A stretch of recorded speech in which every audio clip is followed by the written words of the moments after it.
Hello everyone. आज के इस वीडियो में हम बात करेंगे क्लास 11th की पॉलिटिकल साइंस। चैप्टर हमारा सेकंड है भारतीय संविधान में अधिकार। इस चैप्टर को हम यहाँ पे डिटेल में पढ़ने वाले हैं। पहले आपके सिलेबस से ये चैप्टर डिलीट था, बट इस साल वापस से डाल दिया गया है, तो आपको ये चैप्टर इस साल पढ़ना है। ठीक है, मेरा नाम सतेंद्र प्रताप है और आपको कुछ डाउट हो, कुछ पूछना हो तो आप मुझे इंस्टाग्राम पर मैसेज कर सकते हैं। एकलव्य स्टडी पॉइंट ये मेरा यूज़र नेम है।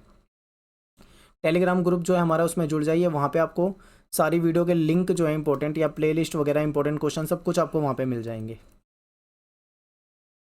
तो चलिए स्टार्ट करते हैं वीडियो को। और सबसे पहले हमारा जो टॉपिक है वो है अधिकार। अधिकार से क्या अभिप्राय है? अधिकार को इंग्लिश में हम बोलते हैं राइट्स। ठीक है, तो देखिए, मनुष्य जो है एक सामाजिक प्राणी है। सामाजिक प्राणी का मतलब क्या है कि मनुष्य जो है वो समाज में रहता है। समाज में रहता है तो समाज के तौर तरीकों को सीखता है, समाज में ही उसको अपना विकास करना है। तो मनुष्य को अपना विकास करने के लिए कुछ अधिकारों की आवश्यकता होती है। ठीक है, हर मनुष्य को अपना अगर विकास करना है तो उसे कुछ अधिकार की आवश्यकता होगी। और ये अधिकार हमें कौन देगा? राज्य देगा। राज्य का मतलब यहाँ पे सरकार से है, यानी ये अधिकार हमको कौन देती है? सरकार देती है। और सरकार कैसे देती है? संविधान के तहत देती है, क्योंकि संविधान जो है उसमें हमारे अधिकार बताए हुए हैं। तो उसको लागू करवाने का काम जो होता है हमारा सरकार का होता है। ठीक है, तो ये हो गया, आपको समझ में आया होगा। आगे समझते हैं। भारतीय संविधान के द्वारा मनुष्य को विभिन्न प्रकार के मौलिक अधिकार दिए गए हैं। ठीक है, अगर आप हमारा संविधान पढ़ोगे तो आपको पता लगेगा कि मौलिक अधिकार हमें मिले हुए हैं और मौलिक अधिकारों से हम अपना विकास कर सकते हैं। यानी सबको समान माना जाता है और सभी भारतीय नागरिकों को वो मौलिक अधिकार मिलते हैं। ठीक है, अगर किसी के मौलिक अधिकारों का हनन होता है तो ऐसे में वो कोर्ट में भी जा सकता है। ये अधिकार मनुष्य को समाज में अपना विकास करने के लिए योगदान देते हैं और इन अधिकारों के बिना मनुष्य का विकास नहीं हो सकता। बिल्कुल, अगर मान लीजिए आपको अधिकार नहीं दिए जाएंगे तो आप अपना विकास नहीं कर सकते हैं, आपके साथ भेदभाव हो जाएगा। ठीक है, तो विकास करने के लिए अधिकार जो है वो बहुत ज़रूरी है। भारतीय संविधान जो है वो हमें मौलिक अधिकारों की गारंटी प्रदान करता है। गारंटी का मतलब है कि हमारे मौलिक अधिकारों का कोई हनन नहीं कर सकता। अगर कोई हमारे मौलिक अधिकारों का हनन करता है तो हम उसके खिलाफ कोर्ट में जा सकते हैं। अब बात करेंगे कि भाई हमें अधिकारों की ज़रूरत पड़ती क्यों है। तो बहुत ही सिंपल सा आंसर है, आप यहाँ पे समझ ही गए होंगे। क्योंकि मनुष्य जो है उसको अपना विकास करना है और विकास करने के लिए समाज में एक गरिमापूर्ण जीवन जीने के लिए, यानी एक इज्जत वाली ज़िंदगी जीने के लिए हमें अधिकारों की ज़रूरत पड़ती ही है। ठीक है, यदि मनुष्य को अधिकार नहीं मिलेंगे तो वो अपना विकास नहीं कर पाएगा। तो ये आप बता दोगे कि हमें अधिकार की ज़रूरत क्यों पड़ती है। आगे देखते हैं। अब आपको ना आपकी एनसीईआरटी में दो स्टोरी दे रखी है, दो कहानी दे रखी है छोटी छोटी सी। उन कहानियों के जरिए मैं आपको अधिकार समझाने की कोशिश करूंगा। देखिए, क्या होता है कि 1982 में एशियाई खेल होने वाले थे, तो ऐसे में कुछ निर्माण कार्य करना था। तो सरकार ने क्या किया, कुछ ठेकेदारों को नियुक्त कर लिया कि भाई तुम्हें ये काम करना है। क्या क्या बनाना था? जैसे फ्लाईओवर बनाने हो गए, स्टेडियम बनाने हो गए, तो ये कुछ काम था। अब फ्लाईओवर स्टेडियम बनाने हैं तो ऐसे में ठेकेदारों को किस चीज़ की ज़रूरत थी? उनको चाहिए थे मिस्त्री और मजदूर। तो ठेकेदारों ने क्या करा, देश भर से जो मिस्त्री थे और मजदूर थे उनको भर्ती कर लिया।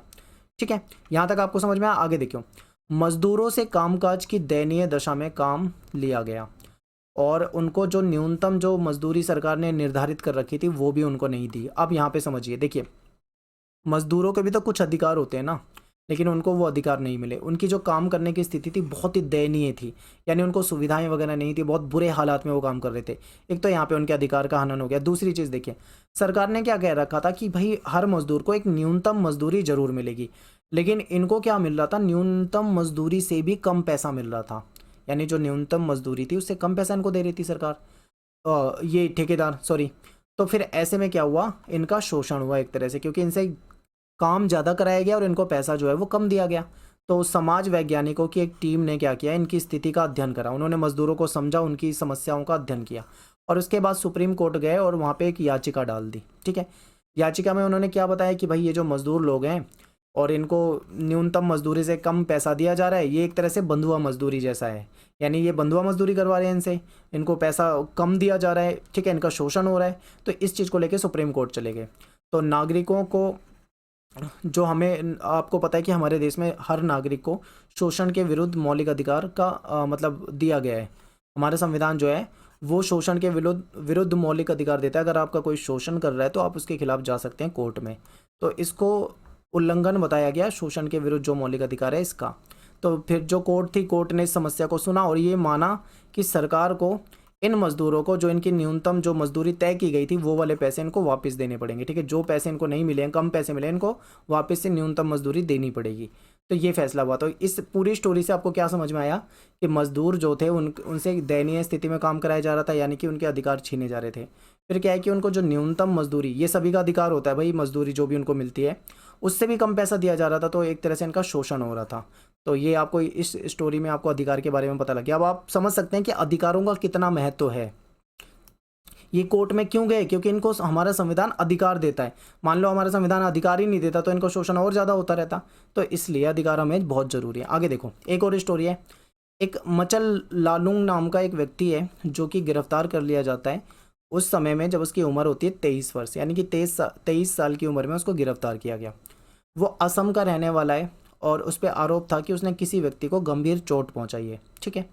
मुकदमे की सुनवाई के दौरान उसे मानसिक रूप से काफ़ी अस्वस्थ पाया गया। जब मुकदमे की सुनवाई हो रही थी उस समय में देखा गया कि वो मानसिक रूप से अस्वस्थ है, यानी उसको कुछ प्रॉब्लम है, कुछ बीमारी है। तो देखिए यहाँ पे जो कैदी होते हैं जो उनको भी कुछ अधिकार दिए गए हैं, ये बताया जा रहा है। फिर क्या हुआ, डॉक्टर के पास उसे भेजा गया, उसके इलाज के लिए डॉक्टरी इलाज उपलब्ध करवाया गया, अस्पताल में भर्ती करा दिया गया और वहाँ पे उसका इलाज भी किया गया। डॉक्टरों ने जेल अधिकारियों को 2 बार 1967 और 1966 में चिट्ठी भेजी और ये बताया, डॉक्टरों ने बताया कि भाई अस्पताल से इसे ले जाओ, ये स्वस्थ है और इसका जो मुकदमा वगैरह जो भी है वो चलाया जाना है। ठीक है। लेकिन आगे जो मुकदमा इस पे चलाया जा रहा था इस पे किसी ने ध्यान नहीं दिया और इसकी न्यायिक हिरासत में, मतलब पुलिस के पास ये बना रहा, पुलिस ने इसको जेल में डाले रखा और 2005 में इसको जेल से छोड़ दिया गया। ठीक है। अब यहाँ पे एक चीज़ समझिए, 77 साल की उम्र उसकी हो गई है जब वो आज़ाद हुआ है, यानी कि 54 साल तक वो जेल में रहा और उस दौरान उसके मुकदमे पे एक बार भी सुनवाई नहीं हुई। अब आप सोचो कि उसकी पूरी ज़िंदगी जो है वो जेल में चली गई। ठीक है। उसके मुकदमे पे सुनवाई नहीं हुई, उसने क्या क्राइम करा था उसके हिसाब से उसको सज़ा नहीं मिली, उसको पूरे समय तक जेल में रखा गया। ऐसे में क्या हुआ, क्योंकि सभी को अधिकार है कि अगर उसको न्यायालय में जा सकता है, निष्पक्ष अपनी सुनवाई करवा सकता है, लेकिन इसको वो अधिकार नहीं मिला यहाँ पे। ठीक है। इसके साथ गलत हुआ। तो राष्ट्रीय मानव अधिकार आयोग जो है उसके द्वारा राज्य में बंदियों का निरीक्षण, जो कैदी थे उनका निरीक्षण किया, तब जाके लालुंग जो था उसको स्वतंत्र होने का अवसर मिला।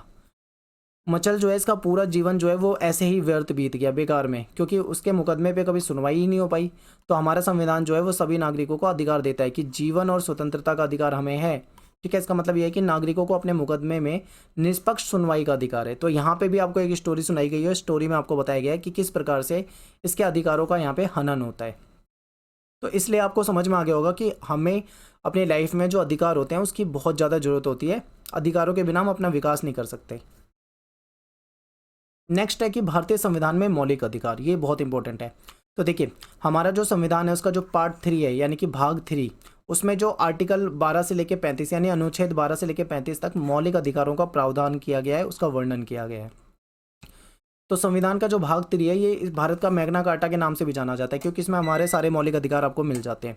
तो मौलिक अधिकार जो है वो कौन कौन से आपको ये पता होना चाहिए। तो सबसे पहले देखिए, समता का अधिकार, जिसको हम समानता का अधिकार बोलते हैं, अनुच्छेद 14 से 18 में आपको मिल जाता है। फिर 19 से 22 में आपको मिलेगा स्वतंत्रता का अधिकार।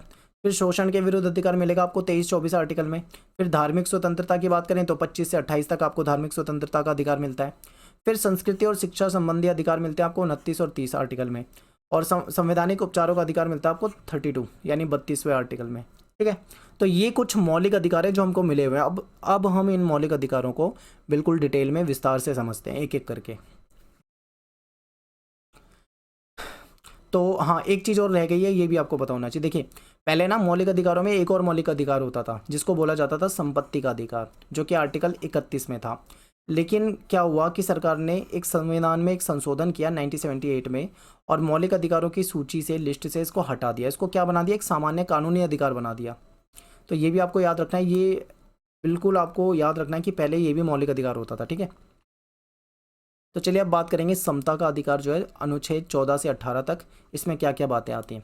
तो कानून के समक्ष समानता, देखिए यानी कि हमारा संविधान जो है वो सभी को कानून के समक्ष समान मानता है। कोई अमीर कोई गरीब ऐसा नहीं देखा जाएगा।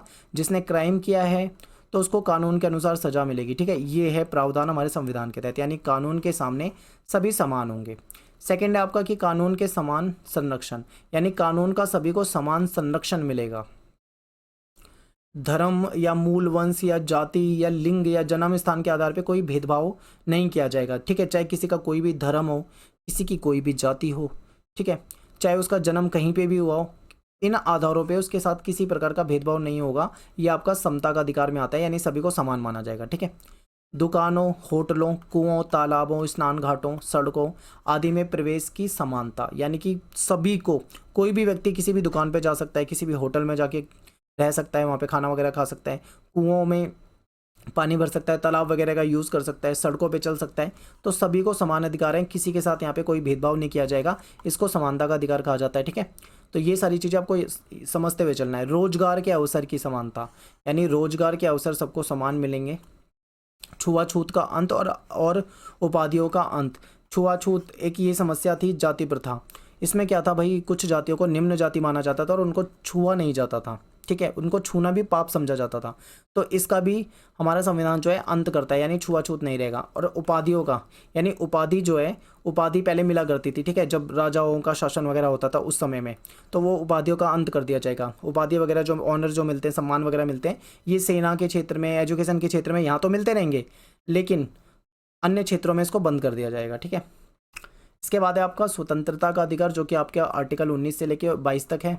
तो इसमें समझिए, व्यक्तिगत स्वतंत्रता का अधिकार है, हम व्यक्तिगत रूप से स्वतंत्र हैं, हम कहीं भी आ सकते हैं, जा सकते हैं, ठीक है, हमें पूरी स्वतंत्रता हमारा संविधान देता है।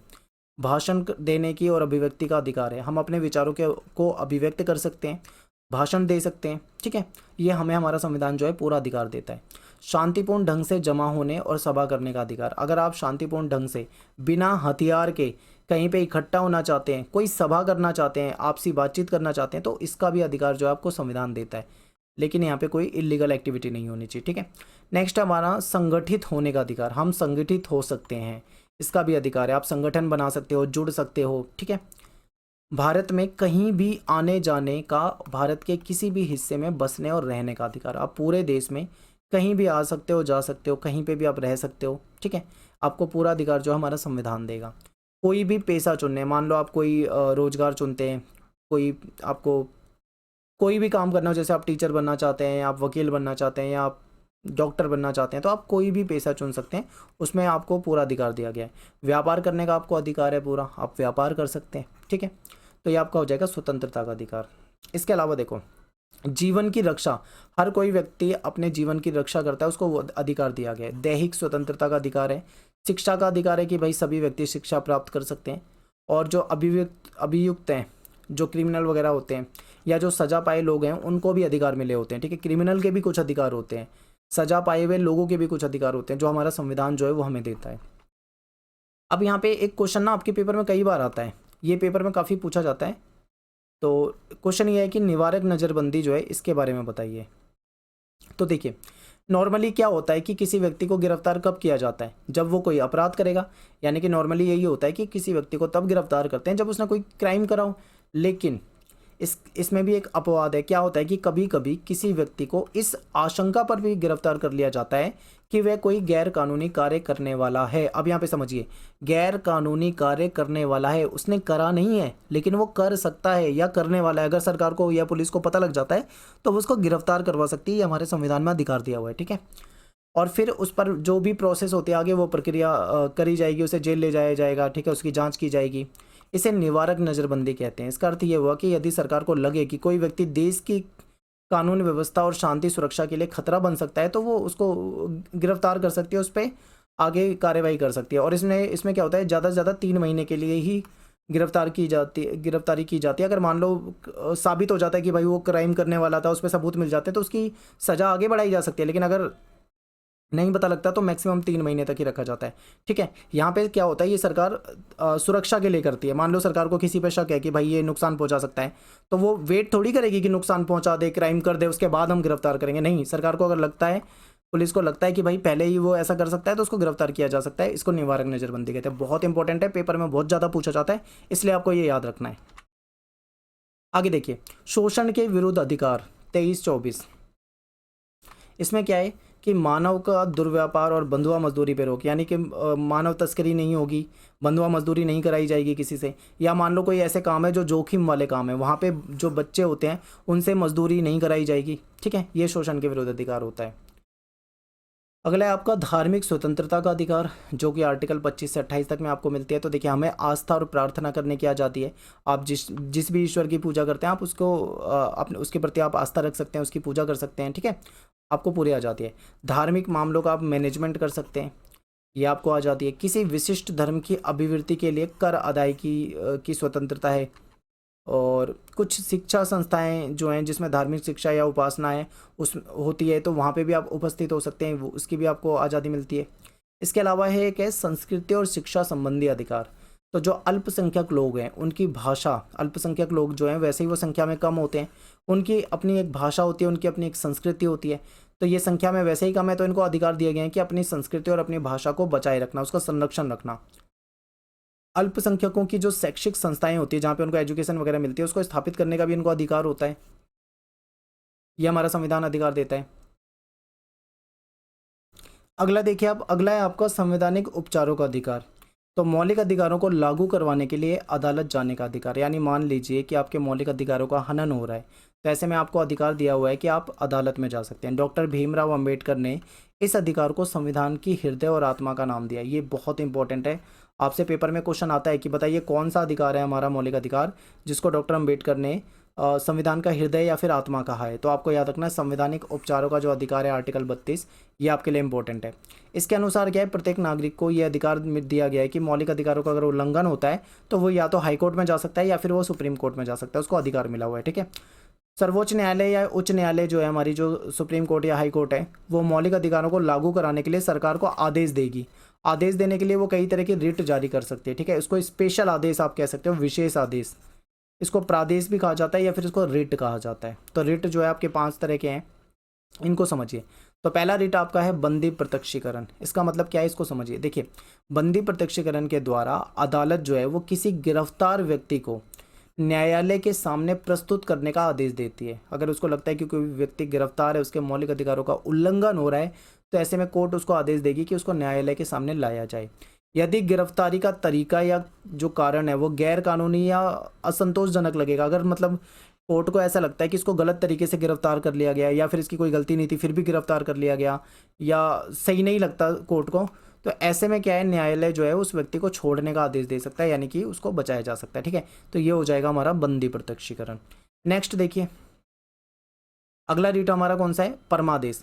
इसमें क्या है, ये आदेश तब जारी होता है जब न्यायालय को यानी कोर्ट को ऐसा लगता है कि कोई सरकारी अधिकारी जो है, ठीक है, कोई सरकारी पद पे बड़ा जो अधिकारी है, अगर इनको लग रहा है कि ये अपने कानूनी और संवैधानिक दायित्व का पालन नहीं कर रहा है, यानी कि मान लीजिए कोई पुलिस वाला है, वो जबरन अपने अधिकारों का गलत इस्तेमाल कर रहा है। ठीक है, लोगों से जबरन पैसे ले रहा है, लोगों को नुकसान पहुंचा रहा है, या फिर उनके साथ कुछ गलत कर रहा है, तो ऐसे में क्या करेगी कोर्ट, उस पुलिस वाले को उस पर कार्रवाई कर सकती है। ठीक है, तो यानी कि अगर ऐसा लगता है कि कोई अधिकारी अपनी पोजीशन का, पावर का गलत इस्तेमाल कर रहा है, तो ऐसे में उस व्यक्ति का मौलिक, और उसकी वजह से किसी दूसरे व्यक्ति का मौलिक अधिकार जो है वो प्रभावित हो रहा है, तो ऐसे में फिर सरकार उस पर कार्रवाई कर सकती है, सॉरी, ये कोर्ट उस पर कार्रवाई करवा सकती है। तो ये है, ठीक है, ये परमादेश कहा जाता है। अगला है आपका निषेध आदेश। जब कोई निचली अदालत अपने अधिकार क्षेत्र का अतिक्रमण करके किसी मुकदमे की सुनवाई करती है, तो जो ऊपर की अदालत होती है उसे ऐसा करने से रोकती है, इसको निषेध आदेश कहा जाता है। यानी कि कोई ऐसी अदालत है जो निचली अदालत है, उसके अधिकार क्षेत्र में वो चीज़ आती नहीं, लेकिन फिर भी उस पर सुनवाई कर रही है, और बाद में पता लगता है कि भाई बड़ी कोर्ट को ऐसा पता लगता है, उच्च न्यायालय या सुप्रीम कोर्ट को या हाई कोर्ट को, तो वो उस पर रोक सकती है, बैन कर सकती है उसको। अगला है अधिकार परीक्षा। जब अदालत को ऐसा लगे कि कोई व्यक्ति ऐसे पद पे नियुक्त हो गया, यानी ऐसी पद पे उसको पोस्ट मिल गई है, ऐसी पोस्ट मिल गई है जिस पे उसका कोई कानूनी हक नहीं है, तब न्यायालय अधिकार परीक्षा आदेश देती है और उसको उस पद पे कार्य करने से रोकती है। ठीक है, नेक्स्ट देखिए, उत्प्रेषण रिट। जब कोई निचली अदालत या सरकारी अधिकारी बिना अधिकार के कोई कार्य करता है, यानी अदालत को अधिकार नहीं है, सरकारी कर्मचारी को अधिकार नहीं है, तो न्यायालय उसके समक्ष विचाराधीन मामले जो हैं उसको लेकर उत्प्रेषण द्वारा ऊपर की अदालत या उसको हस्तांतरित कर सकती है, यानी ट्रांसफ़र कर सकती है उसको।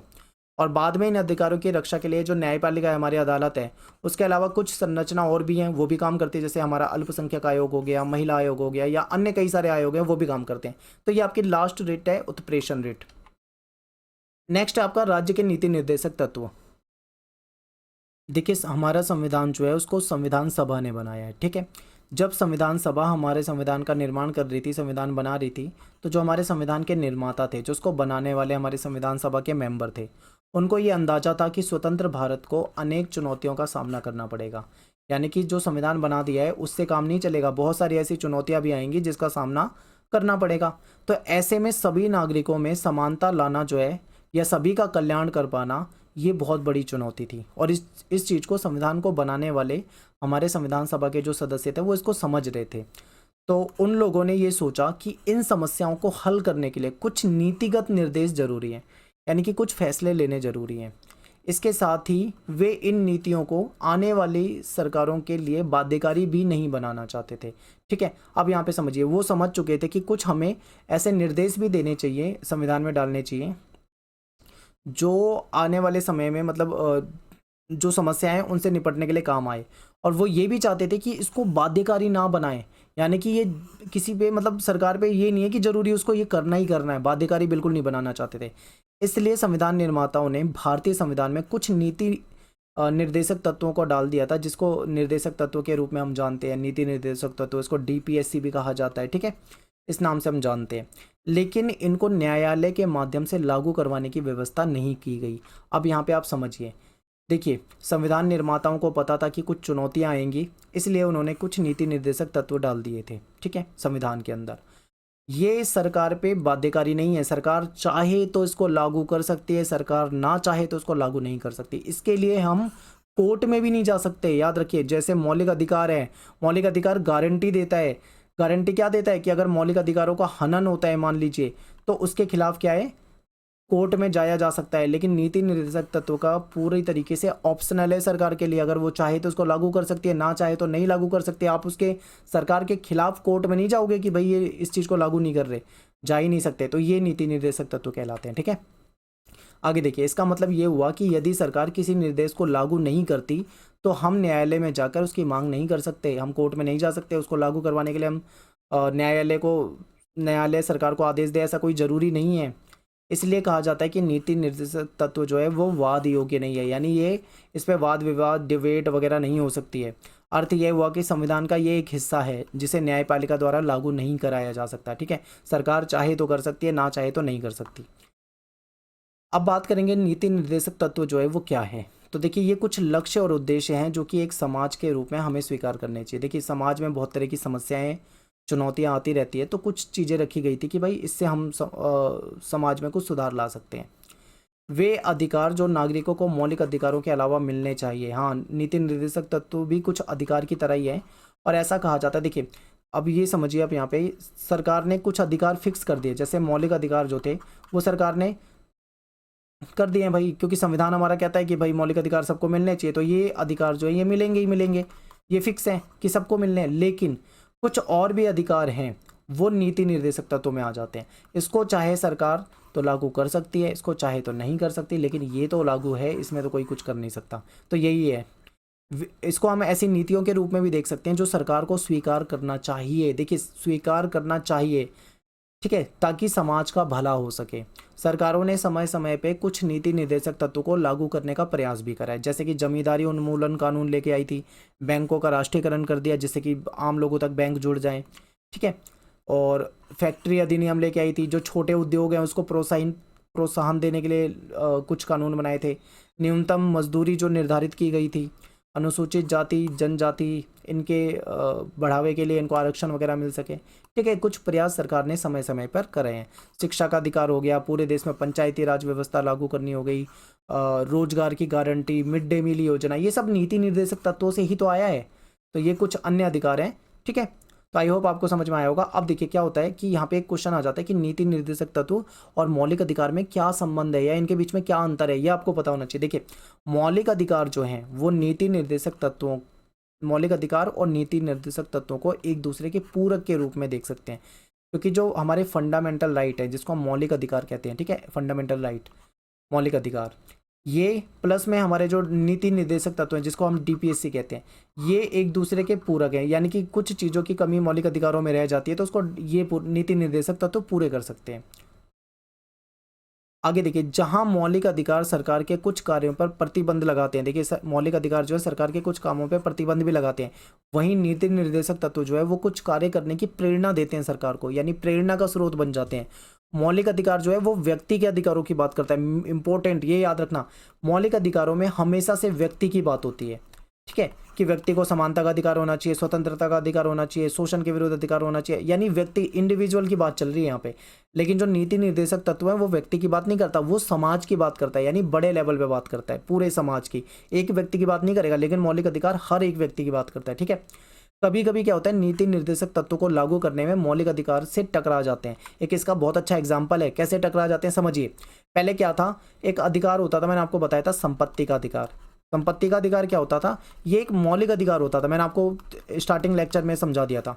फिर क्या हुआ भाई, इससे नुकसान हो रहे थे, सरकार को लगा कि इसकी वजह से क्या था, कुछ जमींदार लोग थे जो जिनके पास बहुत ज़्यादा ज़मीन होती थी, बहुत ज़्यादा संपत्ति होती थी, और हजारों लाखों गरीब लोग होते थे, उनके पास छोटे छोटे ज़मीन के टुकड़े भी नहीं होते थे, किसान होते थे।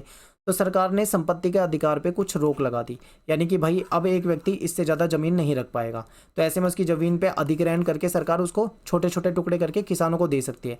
तो ऐसे में क्या हुआ, जिस व्यक्ति की ज़मीन चली गई, जो अमीर व्यक्ति था, उसको तो बुरा लगेगा, तो वो गया कोर्ट में, ठीक है, और कोर्ट में उसने आदेश ये लेने की कोशिश करी, उसे स्टे लगवाने की कोशिश करी कि भाई इस फैसले को रोका जाए, हमारी संपत्ति हमारा अधिकार है, ये तो हमारा मौलिक अधिकार है, संपत्ति का अधिकार मौलिक अधिकार था। अब सरकार ने यहाँ पे एक चीज़ देखी कि मौलिक अधिकार जो है, आपको बताया था मैंने, मौलिक अधिकार जो है वो बात करते हैं किस चीज़ की, वो व्यक्ति की बात करते हैं, लेकिन जो हमारा नीति निर्देशक तत्व है ये बात करता है समाज की। अब यहाँ पे क्या हुआ, सरकार ने समझ लिया कि जो जमींदार लोग हैं वो कम लोग हैं, 2 4 10 20 लोग हैं, इनके पास ही सारी ज़मीन है बहुत ज़्यादा, लेकिन बहुत बड़ा समाज जो है उसके पास तो ज़मीन है ही नहीं। अगर इनकी ज़मीन पे कंट्रोल किया जाए, इनकी ज़मीन को आगे अधिग्रहण करके बांट दिया जाए, तो ऐसे में समाज का भला हो जाएगा, यानी कुछ व्यक्तियों को नुकसान होता है और उसके बदले हज़ारों लोगों को फ़ायदा होता है। तो ऐसे में सरकार ने किस पे ध्यान दिया, जिससे हज़ारों लोगों को फ़ायदा हो। यानी कि यहाँ पे आपको समझ में आया होगा कि कई बार क्या होता है, ऐसे में मौलिक अधिकार टकरा गए नीति निर्देशक तत्वों से, सरकार ने नीति निर्देशक तत्वों को लागू कराने का प्रयास किया, यानी ज़मीन का अधिग्रहण किया और उनको बांटने की कोशिश की, ठीक है। लेकिन यहाँ पे मौलिक अधिकार कैसे टकरा गए, क्योंकि व्यक्ति कह रहा है जाके कोर्ट में कि ये तो मेरा अधिकार है, मेरा मौलिक अधिकार है, मुझे संपत्ति का अधिकार मिला हुआ था, तो मैं अपनी संपत्ति रख सकता हूँ, चाहे मेरे पे कितनी भी संपत्ति हो, सरकार उसको नहीं ले सकती, इनका ये कहना था। लेकिन सरकार ने बोला नहीं, अगर तुम्हारी संपत्ति बहुत ज़्यादा है, हद से ज़्यादा है, और उससे किसी अन्य लोगों को फ़ायदा होता है, तो उनको अधिग्रहण किया जा सकता है। तो इस बीच इस चीज़ को लेकर टकराव हो गया था मौलिक अधिकार और नीति निर्देशक तत्वों में, ठीक है। लेकिन सरकार ने बाद में जमींदारी उन्मूलन कानून लेकर आए और उनकी बात को नहीं सुना गया जमींदारों की, ठीक है। तो यहाँ पे हमारा ये टॉपिक जो है वो खत्म हो जाता है। उम्मीद करता हूँ आपको समझ में आया होगा चैप्टर, और अच्छे से समझ में आया होगा। अगर आपको कुछ डाउट है तो आप वीडियो को 1 से 2 बार और देखिए, आपका पूरा डाउट क्लियर हो जाएगा। और हमारी वेबसाइट eklavyastudypoint.com पे जाके आप नोट्स पढ़ सकते हैं, फ्री में आपको नोट्स इसके अवेलेबल है। तो मिलते हैं नेक्स्ट वीडियो में। Thanks for watching. जय हिंद, जय भारत।